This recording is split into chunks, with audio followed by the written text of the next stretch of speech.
Welcome to CTO Think, a podcast about leadership, product development, and tech decisions between two recovering chief technology officers. Here are your hosts, Don Vandemark and Randy Burgess. Hey, Randy. Been a little while. What you've been up to? I'm in the mode of management dealing with like a lot of legacy, matching new development to legacy. Like before the role was in, our team was able to build a lot of stuff greenfield from scratch. Dependencies were only those we created. And now we're moving into that world of what does the existing system need? And I think normally I would always build the greenfield knowing the dependencies, but that just wasn't something I was privy to. And so now we're dealing with the complexity of, what is what's the old stuff need? And it just adds a lot of complexities because not everyone knows. So, Sure. and it's not unnatural for a company growing as fast as we are, but it's just one of those like, okay, now we're going to deal with legacy and greenfield coming to an agreement, and neither side's arguing with each other. It's just more of, what do you all need is kind of the big question. Right. Other than that, yeah, that's been about it, other than getting out from under the winter and cold calves and flus and colds. So I feel like I'm on a better ground now for that. But what's going on with you? So you went to the spas of Arizona to recuperate, right? To the desert, yes. That's but not necessarily the spas. No spas. No, on my end, outside of work, transitioned from football officiating to soccer officiating, and now we're entering lacrosse season, lacrosse is a lot of fun. I enjoy that season, and really starting to do a lot of studying on NCAA rules for football, because that's the next step, is to see if I can move into NCAA football. So have you been watching, sorry to jump in, have you watched the XFL? I watched some of it. I saw the weird kickoffs. That's the only weird thing I think I saw. So you didn't see replay? You didn't see the mic'd officials and stuff like that? No, I saw the Twitter version of it. I saw the clips of it on Twitter. I'm all in favor of opening up the kimono as far as what referees are involved in, and making, if not more making them more accessible without necessarily having to answer or questions about every single call on the field. I think that's the only way you can get people to buy in. Yeah. I mean, I like it. I like the XFL rules around officiating a lot. So yeah. Before we turn this into a sports podcast, though. Yes. Let's move on. I digress. So that was a quick aside. On the work side, continue to do some Power Apps development for construction specialties. That's going okay. It's going as well as it could. And then on the AspirEDU side, with the new year comes new priorities. And I think I said this last year, but I actually mean it this year. Big focus in 2020 on improving our security processes. We've got our processes in place. We've got the things we do. But we need to sharpen up what we're doing, make them a little bit more mature, get closer to that ISO standard that everybody looks for. Yeah. What's come out over the past, I want to say 18 months, maybe 2 years. There's what's called a HECVAT, which HECVAT, which is essentially a single standard of a security spreadsheet that you fill out to see where you are on the security scale, and it's for the education industry. So as we work with more and more clients that are more mature and larger, they're starting to use that same format. All right, and we took a brief break there because we had a cat meowing in the background, and now I'm holding the cat. So we'll see how that goes for the rest of the podcast. I don't know if I want to hear the cat screams or your screams.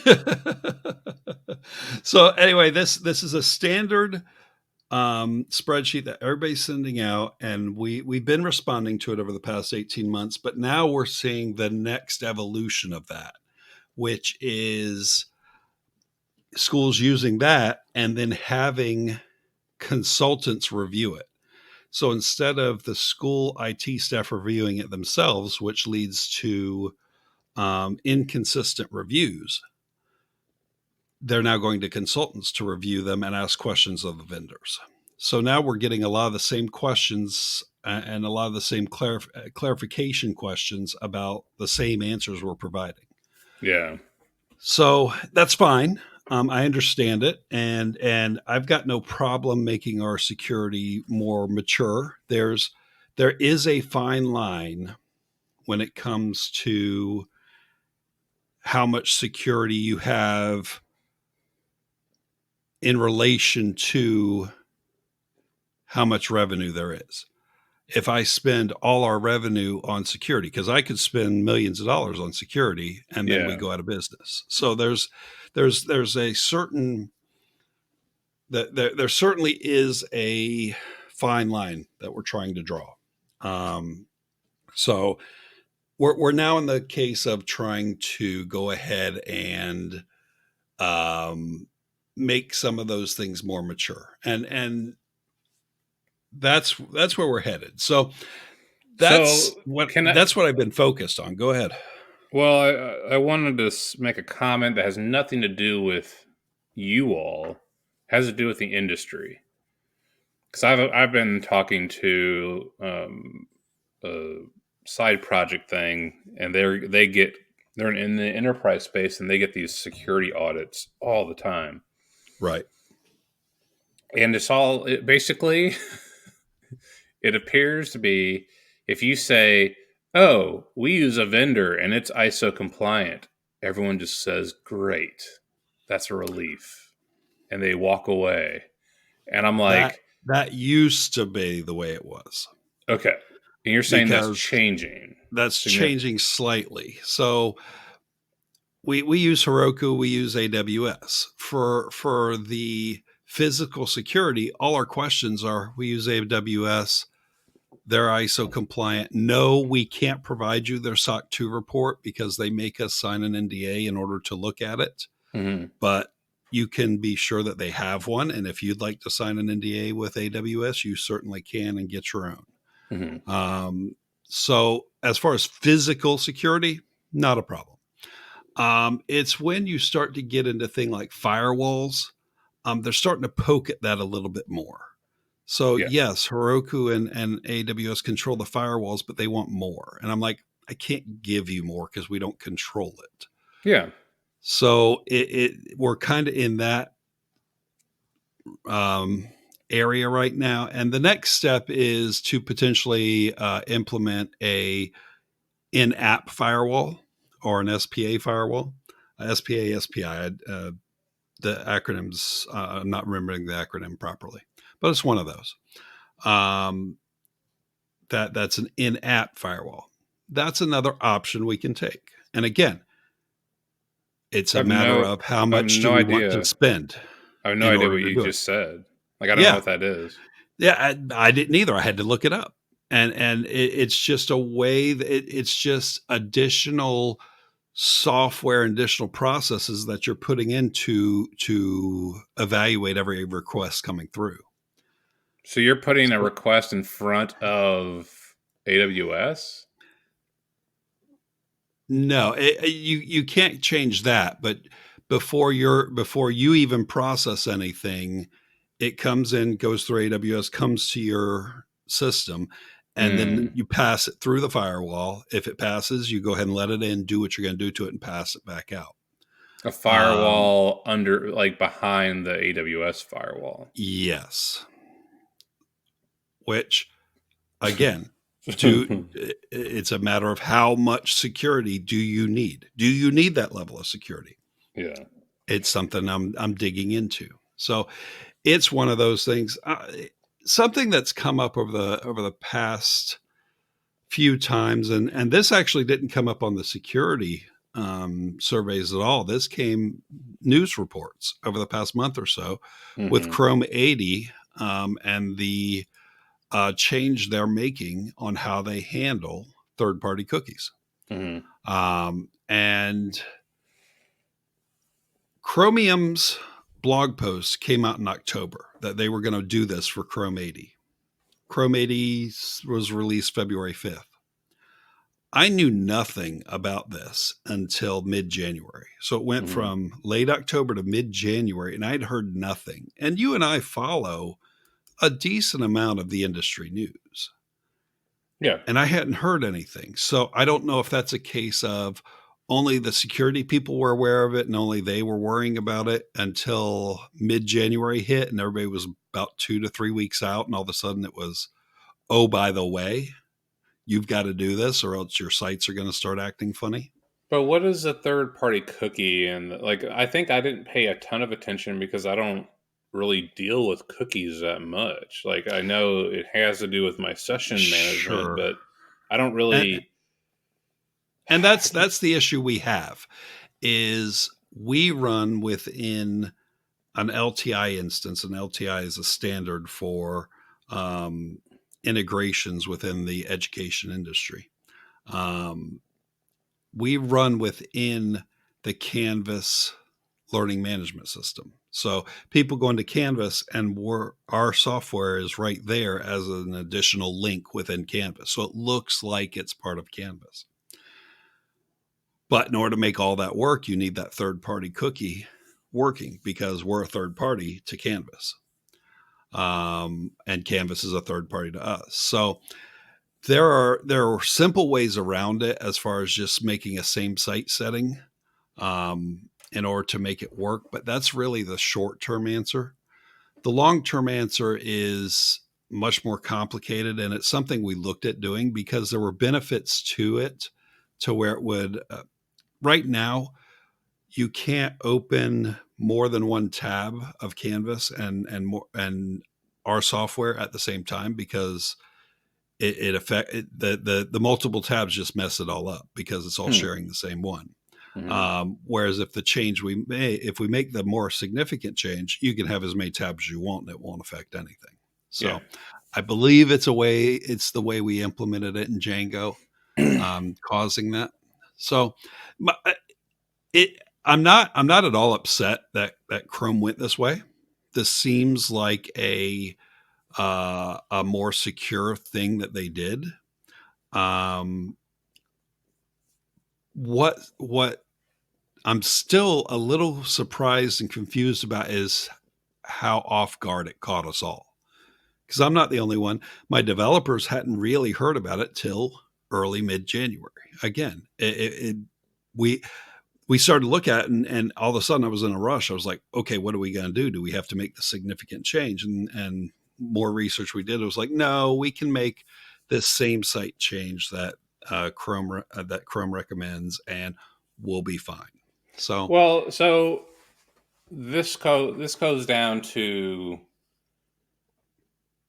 management recognizing. So if let's say that if you all had a mobile native app for yeah, Apple or Android, once you're in that world, you know every time Apple releases a candidate for iOS, you really have to um,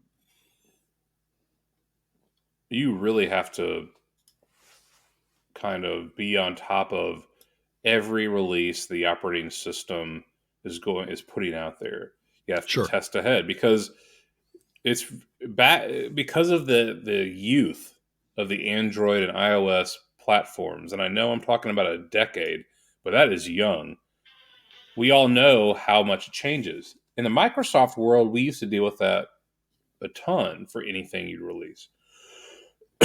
But in the web world, we got lazy because it was also about 15 years of age and they've standardized so well, which is crazy to say coming from the IE thing, but we really just didn't have to worry about breaking changes across browsers after IE 8. Like, the only thing that we really dealt with was CSS advancements and JavaScript advancements, but not backwards compatibility for a large aspect of code. And this is a breaking change that only gave us, 3 months to adjust to? And I think that that's the shock is like, oh, we're still in an operating system. It's called Chrome. And it's on the CTO management level folks to say either you have to be on top of it or you have to assign that to your developers to be on top of it. Right. And we got really lazy in the browser area because of, well, if we don't have to worry about it, we sure don't want to. and I think that's, I mean, am I off on that assessment? No, I think I will say it was a little bit of a surprise for it to come from Chrome. We look for changes to the Canvas API. We're well aware of that because we got to interact with that every day, without really thinking that our software runs within Chrome. We've got to be aware of any changes in Chrome as well. So it's certainly something we've got to be tracking going forward. This change, I'll put it this way. This concern has always been a concern in Safari. Safari handles third-party cookies differently as well. And our solution to that was to say, you can't use Safari if you want to use our software because it doesn't, the way we've implemented it, it just doesn't work. Use Chrome, use Firefox, go forward from there. Yeah. I think IE 10 also had a problem with this. And if it wasn't this, it was, I'll put it this way. The only two browsers we didn't support were Safari and IE 10. Edge seems fine, but so that was what we've been reacting to the past few weeks. And then one of the other things that I did react to in relation to a question that came up on one of those questionnaires was the use of TLS versions. So TLS is the newer standard of SSL. And they're already up to TLS version 1.3. 1.0 and 1.1 are older and deprecated now. And what we have on Heroku is we've got it set up to where 1.2 works fine. And we left it there. We did some minor research last year when we were asked a question about 1.0. And the answer from Heroku was, we provide the ability to be accessed using TLS 1.0, 1.1, or 1.2. So most of the major browsers use 1.2. All of them will by the end of 2020. They will not use 1.10 or 1.1. But that doesn't make the server secure if you're still allowing access to 1.0 and 1.1. So Heroku didn't really have a way last year of disabling those two without doing a significant amount of work. And again, we checked for all the vulnerabilities that were known, and we protected against the known vulnerabilities of 1.0 and 1.1. So it's not that we were insecure. It's that we left that available because our provider had not disabled it. Yeah. So fast forward to this year, we've had more conversations with Heroku, and they've given us some options on how we can disable 1.0 and 1.1 now, because the security story has changed to where it's more important to disable 1.0 and 1.1 now. The known vulnerabilities are still the knowns, but it's the unknowns you've got to watch out for. But this isn't standardized. Like, you can't be the only people talking to them about it. No, I'm sure we're not. And it's a matter of they've got to enable something on their end for our account, and then we've got to make some change. It's not what comes out of the box. What comes out of the box is that you can access using 1.0, 1.1, or 1.2. If you want to disable 1.0 and 1.1, you have to do some additional things. That's interesting. So we're looking into that as well. Again, all the known vulnerabilities are taken care of, but the story has changed. Last year, if you went to, and the names escape me, so I'm going to do some typing in the background here real quick.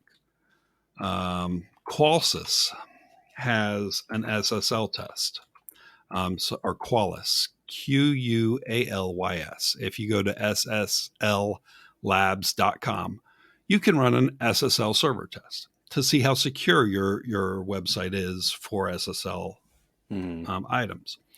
Last year, it marked a warning on TLS 1.0 and 1.1 being accessible, but it didn't it recommended making those inaccessible, but it did not say that it made your server any less secure. Well, working through a security survey this last month, I went and I tested our site again, and Qualys has changed their grading system. Now, if 1.0 and 1.1 are available, they're lowering your grade.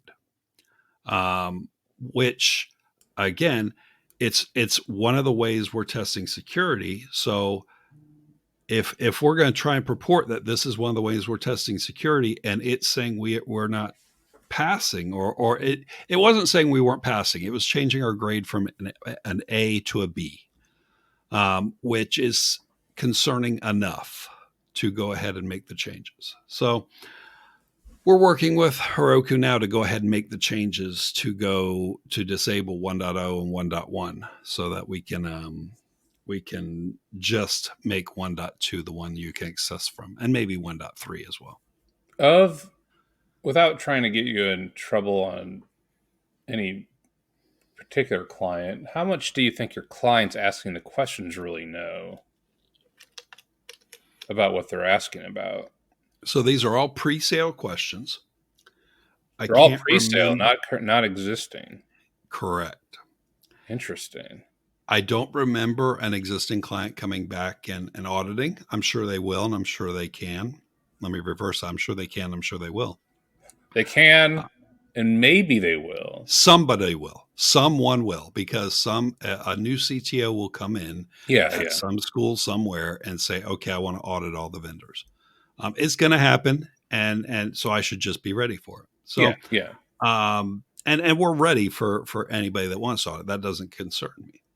But the stories are changing. The things we have to pay attention to are changing, and we've just got to pay more attention to certain items. A couple other things we're doing is we're doing some manual log checking as far as security concerns and things like that, but we're going to add automated security checking, and we're going to add some more things. Our access control hasn't been extremely mature. We're going to move to using single sign-in for our access control to our development systems through Active Directory. Before we managed it manually. All requests had to come through me. But if we move to using single sign-on through Active Directory, then it's logged, and there are processes, and it's just a more mature thing to do. When you say it came through you, what do you mean? Any change, I saw the change log of any changes made to access control, and any change we wanted to make, I needed to approve it first. So and the only thing that's going to change by adding it through Active Directory is it'll still be my approval, but it's all automated, and I can just do it through Active Directory, and only anybody in Active Directory can have access. Explain single sign-on then. I feel like Sure. I've got a different picture of what it is. So this is simply for our Heroku environment. Mm-hmm. Okay. So it's simply a matter of who controls access to our Heroku environment. How are we granting developer access, things like that. There is a plugin somewhere where I can say the only people who can access Heroku for us are those in our Active Directory. Yeah. In our Microsoft Active Directory. We don't have that turned on right now. So if we turn that on and implement it, all of a sudden, one of my developers can't just invite somebody in, which I'm going to see when I review the logs, but there's a lapse in time there. You're just telling Heroku to respect external authentication rules that you manage on your own system. Not only respect, but require. Yeah. So okay. So there's not a Heroku sign in. If you want to sign into Heroku, it's going to kick you to a Microsoft page to sign in through Active Directory. When I've heard about single sign on, it's basically where a client comes to us and says, we want your system, your SaaS product to respect our auth rules. Sure.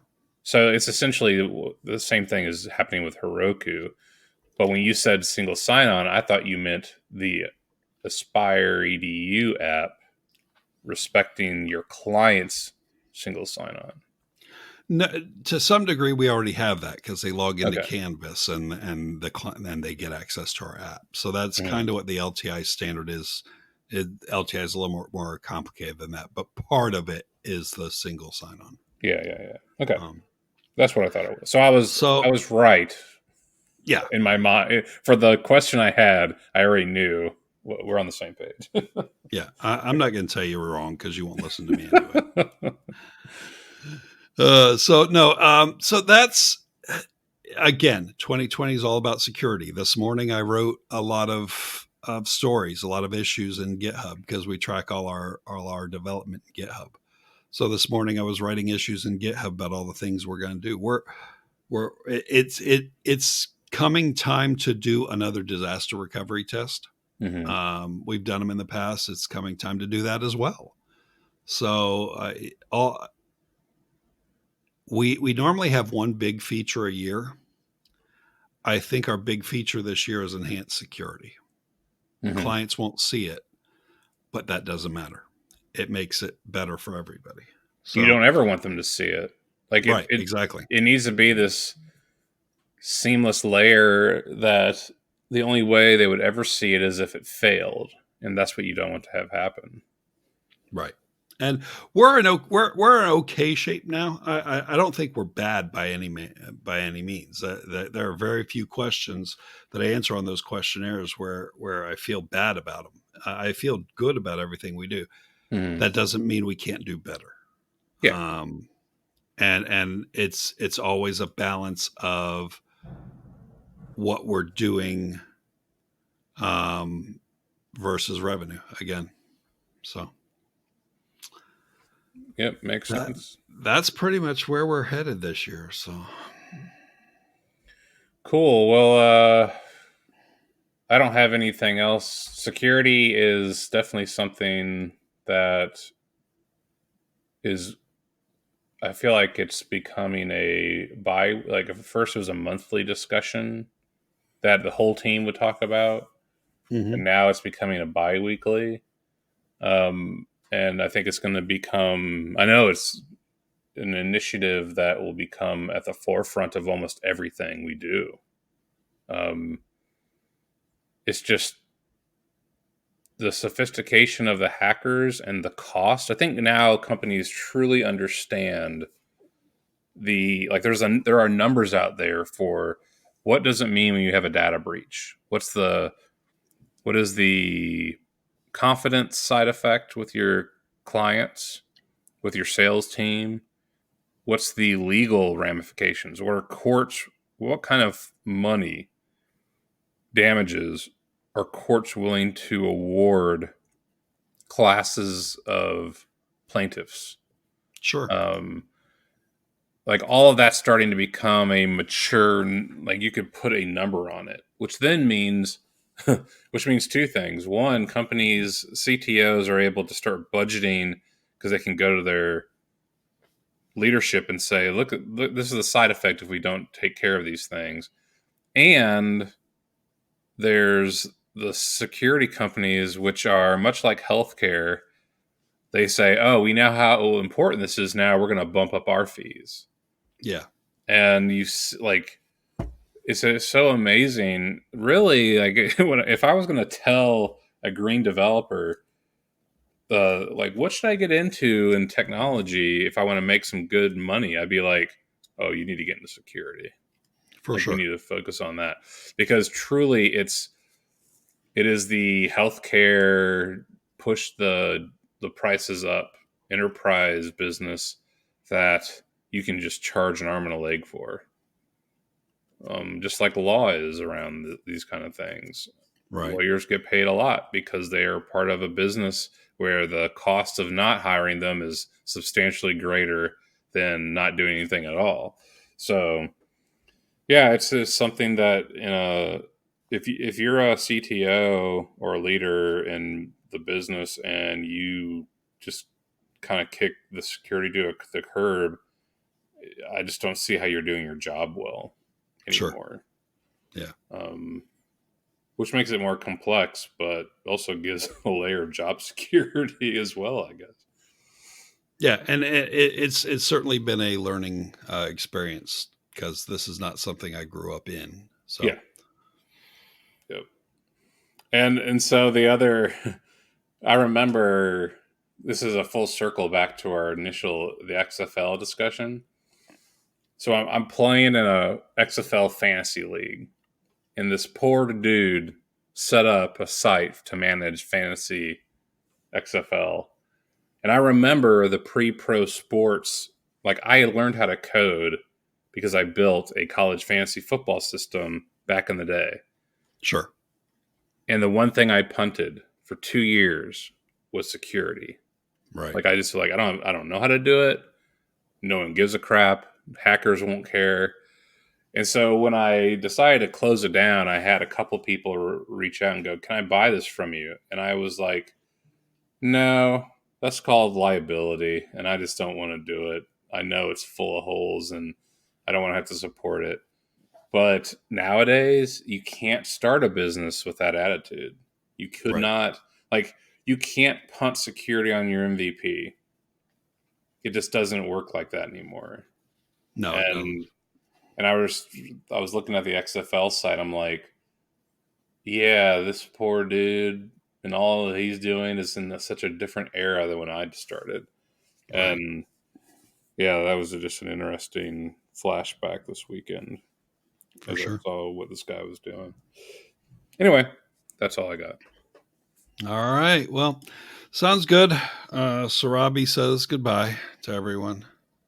And Sarabi the cat, and we will catch y'all. That sounded like you put the cat to sleep just now. No, no. Sarabi saying goodbye. All right, goodbye for the day. All right, cool, man.